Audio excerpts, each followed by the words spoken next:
Welcome back. I'm Alejandra Marin, and today we will talk more about retailing.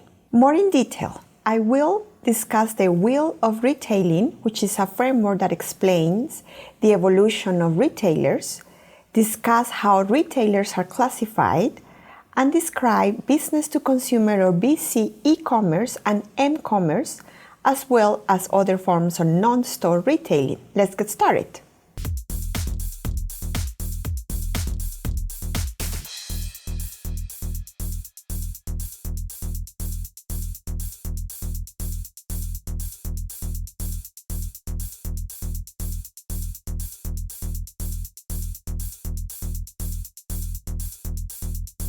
As the economic and sociocultural pictures change, different types of retailers emerge, and they often squeeze out older, outdated types. The Wheel of Retailing theory explains how retail firms change, becoming more upscale as they go through their life cycle. During the entry phase, new types of retailers enter the market by offering lower price goods with little focus on additional services or the facility itself. During the trading up phase, these retailers gradually improve their facilities, quality and assortment of merchandise and amenities, and also increase prices. Finally, retailers move up to a high-end strategy with superior facilities, desirable amenities, for instance, free gift wrapping, but higher operating costs, and of course, higher prices.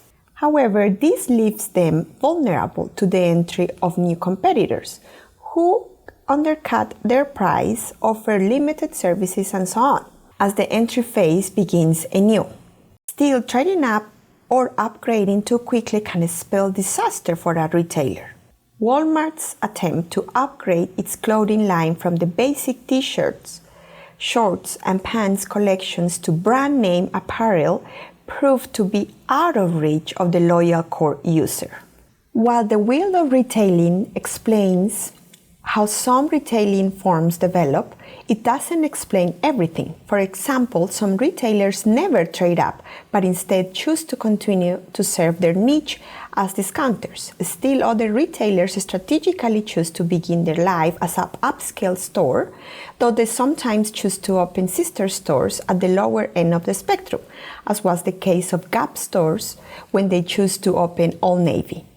Retail marketers need to understand all the possible ways they might offer their products in the market, and they need a way to benchmark their performance compared to other similar retailers. This is why it is important to understand different types of retailers, so that as a retail marketer you can benchmark with other retailers. Retailers are classified based on what they sell and the amount of service they offer. A retailer's merchandise assortment has two dimensions, breadth and depth. Breadth refers to the number of different product lines that a retailer carries. Narrow breadth means that the store specializes in a few product lines, while many product lines are available from retailers with a wide or broad breadth. By contrast, depth refers to the variety of choices within a given product line. Stores with shallow depth offer few items with a given product line, while those with deep selections offer a large number of choices. Different breadth and depth combinations create a 4-cell table for classification purpose. Let's see these 4 types. Narrow and shallow refers to, for instance, an airport bookstore with a few titles and few types of titles. Broad and shallow refers to, for instance, Costco, which has a broad range of items from pizzas to barbecue grills, but there are not many different brands in each of these product categories. Narrow and deep means that the store has a lot of different brands for few products categories. For instance, in the US government bookstore only has US and military history books. The last type is broad and deep. Here we have, for instance, Amazon that sells a lot of different products with different brands in each product category. When we add service to the classification, we have more types of retailers. Let's see some examples. Department stores sell a broad range of items, offer a deep selection organized into different sections of the store, and offer high-level service. An example would be dealers. General merchandise discount stores offer a broad assortment of items at low prices with minimal service and are the dominant outlet for many products. Examples are Target and Walmart. Specialty stores have narrow and deep inventories.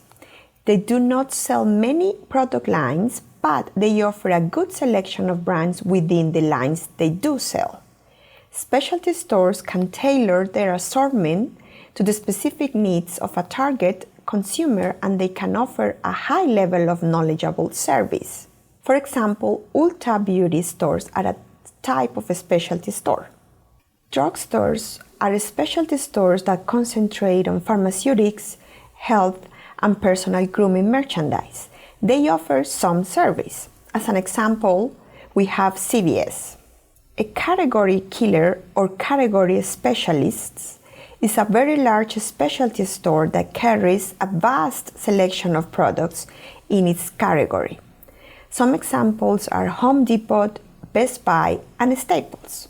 Pop-up stores are retail experiences that pop up on a day and then disappear after a period of one day to a few months.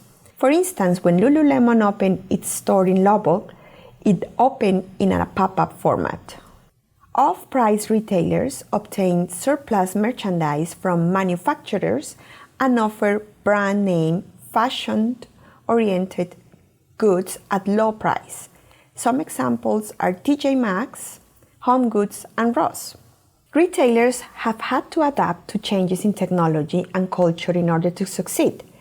Ignoring industry changes can threaten their existence. For example, in the US, department stores have struggled in recent years, but in other parts of the world they are thriving. Historically, department stores have sold both soft goods, for instance, non-durables such as clothing, cosmetics, and bedding, and hard goods, durable goods such as appliances, furniture, and electronics. Bifurcated retailing is the decline of middle-of-the-market retailing due to the increasingly popular low-end discount stores and the increasing popularity of upscale specialty retailing. Non-store retailers' efforts are increasingly successful at reaching those consumers who don't like shopping malls or retail venues, or whose time commitments limit when they can shop. Non-store retailing describes any method used to complete an exchange with a product end user that does not require a customer visit to the store. One type is direct selling, which includes door-to-door sales, parties, and networks and multi-level networks. The other two forms of non-store retailing are automatic vending machines and B2C e-commerce.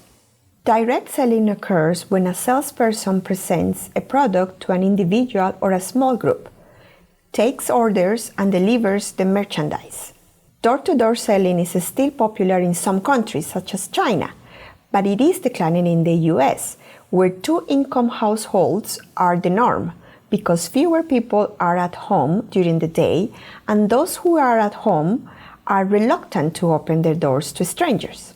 At-home shopping parties, also called party plan system, a company's representative, known as a consultant, distributor, or advisor, makes a sales presentation to a group of people who have gathered in the home of a friend. One reason that these parties are so effective is that people who attend may get caught up in the group spirit and buy things they would not normally purchase if they were alone.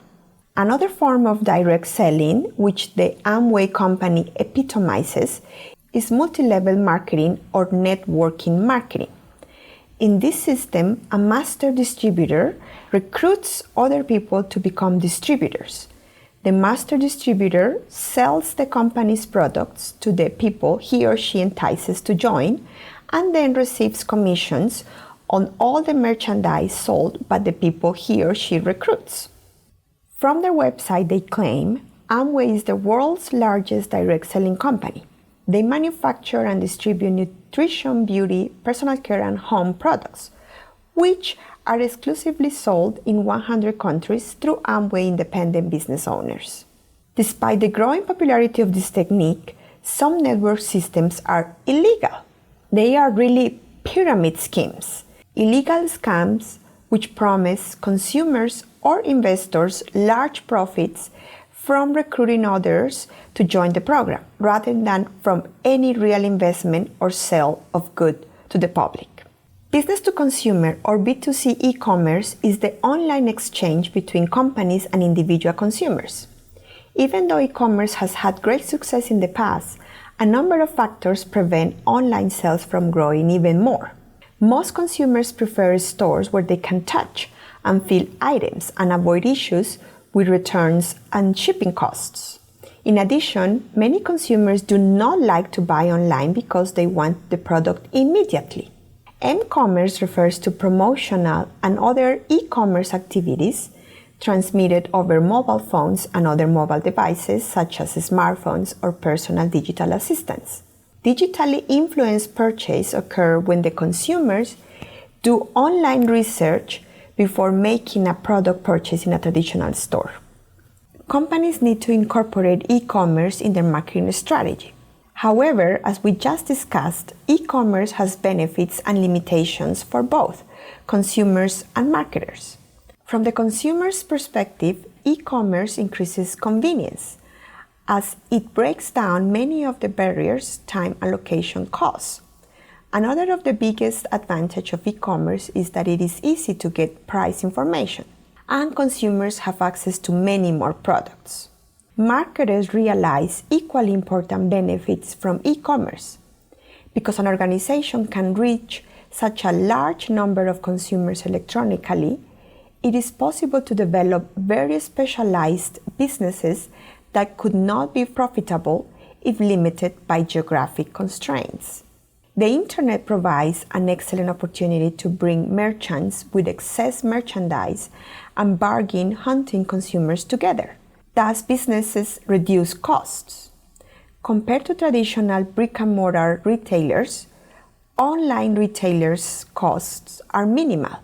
No expensive mall sites to maintain and no sales associates to pay. One drawback is that customers may wait a few days to receive most products. Another is that many e-commerce sites suffer from poor design that people find confusing or irritating. In addition, security is a concern to both consumers and marketers, and consumers are concerned about internet fraud. Consumers cannot touch before buying many products. For marketers, cart abandonment is a disadvantage. Shopping cart abandonment occurs when e-commerce customers leave an e-commerce site with unpurchased items in their cart. Developing countries pose two obstacles. They are primarily cash economies with few consumers using credit cards. Thus, they cannot easily pay for items they purchase over the internet. And internet itself is limited. Finally, as major marketers beef up their presence in their web, they also worry that inventory they sell online will cannibalize their physical store sales. In summary, in this video we have talked about retailers' evolution with the wheel of retailing, types of retailers, and non-store retailing. With the help of technology, retailing will keep evolving.